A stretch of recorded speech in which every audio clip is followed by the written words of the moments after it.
Sis, what would you do if the career you spent decades building suddenly came to an end without warning? That's exactly what happened to me.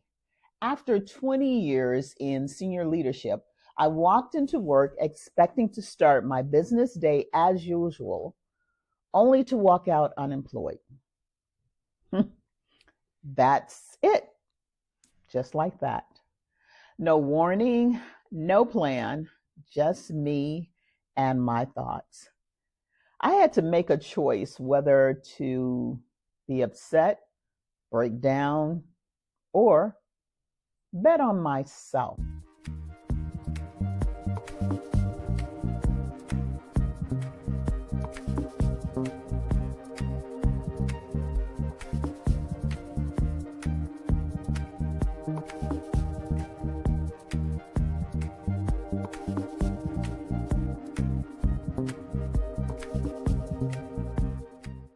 Hi there, Legacy Queens. I am Joyce Steele, the founder of Women of Steel Empowerment Zone. On this channel, we celebrate the wisdom, the resilience, and the brilliance of Black and Brown women, 50 and up. I'm here to remind you that your experience is your superpower. So let's be real for a moment, if I may. Too many of us have poured decades into our careers only to find out that we're being pushed out, passed over, or burnt out. We've been told that we're too old, we're overexperienced, we're too expensive, or we're changing the structure, or it's too late. But I'm here to tell you, it's never too late to reclaim your power and purpose. Today, I'm sharing how I redesigned my life using what I now call the 4 R's of lifestyle transformation. This is a powerful framework that helped me find love again, travel the world, and build a purpose-driven business after 50. Stay until the end when I share something that I don't think you want to miss. The first step was to regroup. When I lost my job, I had to regroup. That meant allowing myself to feel the shock, the hurt, and the fear, and some pain, but not to stay stuck in that. So I paused and I took inventory of my decades of skills, my values, and my next step. I remember walking to the train station to go home, thinking, is this it? After all these years, is this it? But deep down, I knew I still had more to give.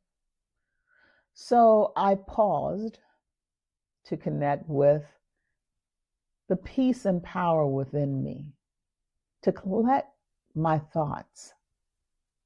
You see, one of my favorite books, Equanimity by David Blanchard. In the book, he speaks of climbing Mount Rushmore and all of the trials and tribulations we have to face as we climb. But there is some hope in that. He speaks of finding your peace as you continue your climb. So for me, after I gathered my thoughts, I had to reflect on all of my accomplishments. Then I acknowledged the power and the gifts that God had given me.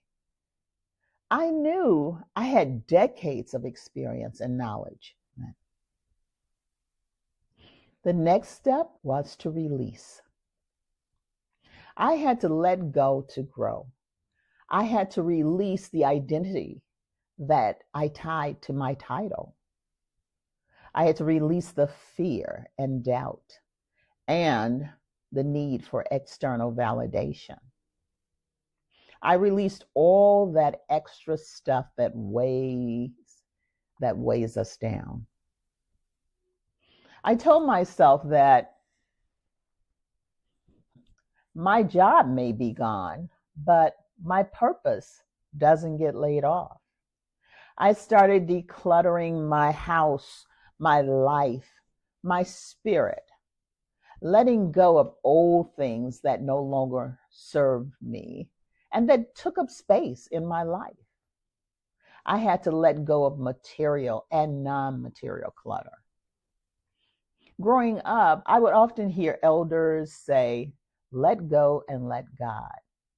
I had to surrender to God and let go of all of those things. So I let go of the fear of failure, having imposter syndrome, the fear of the unknown, like so many of us have. I had to let go of limiting beliefs that no longer serve me. Beliefs like, I'm too old, no one will listen to me.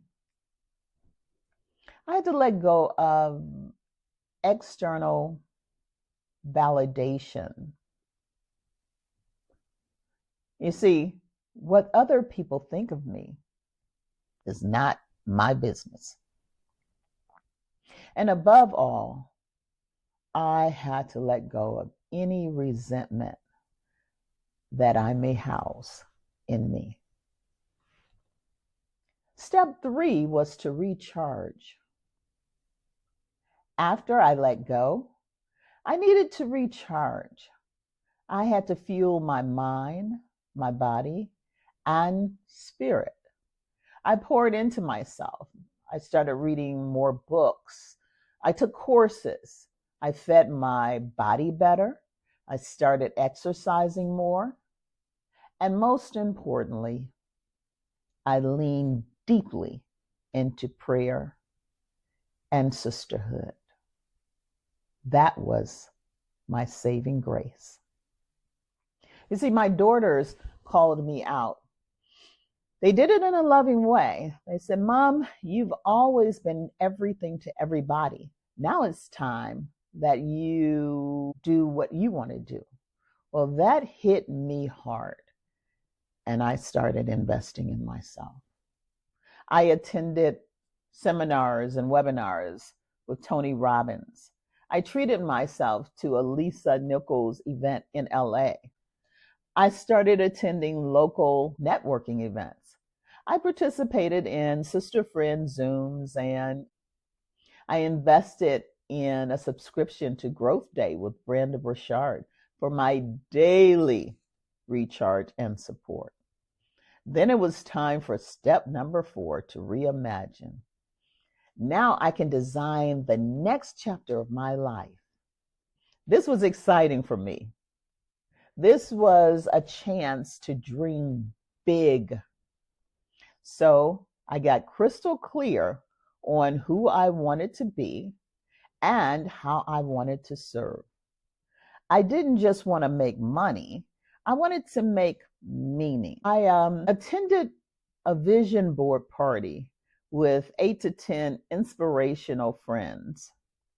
I created a vision board, not just of things that I desire, but also things that I wanted to do and who I wanted to become.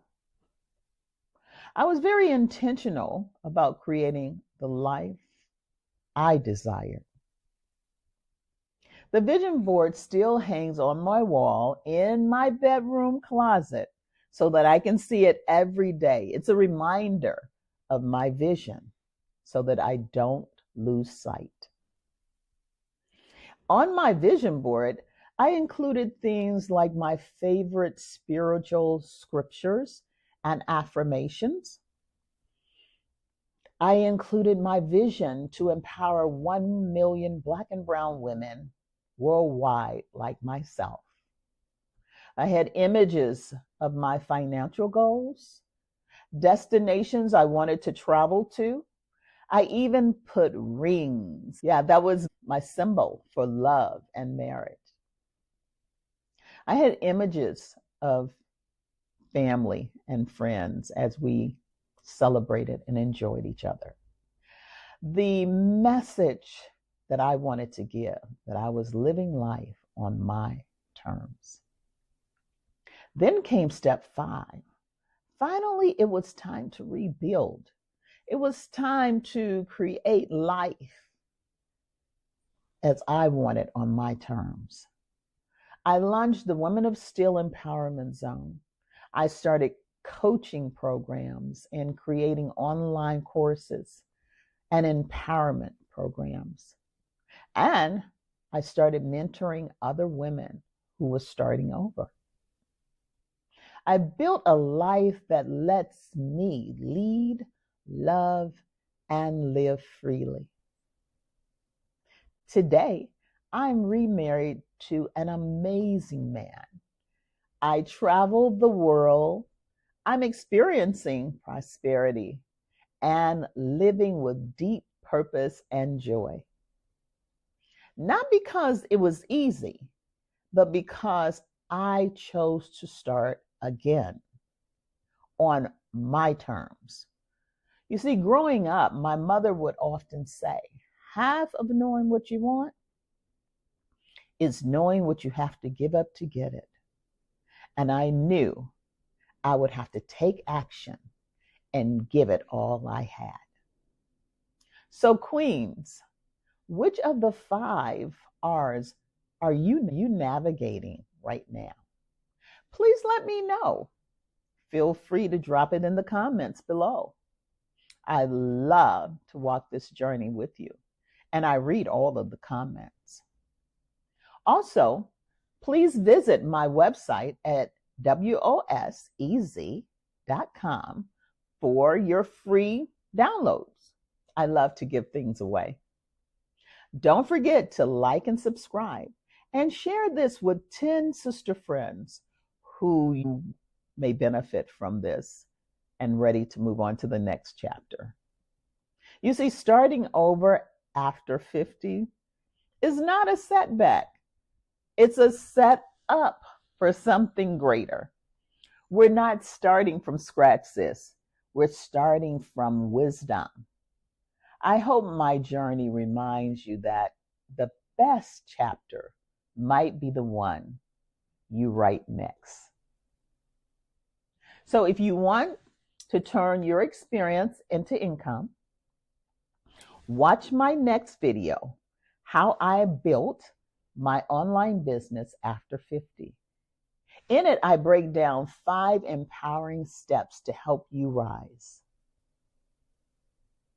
Until next time, Legacy Queens, keep shining. Namaste.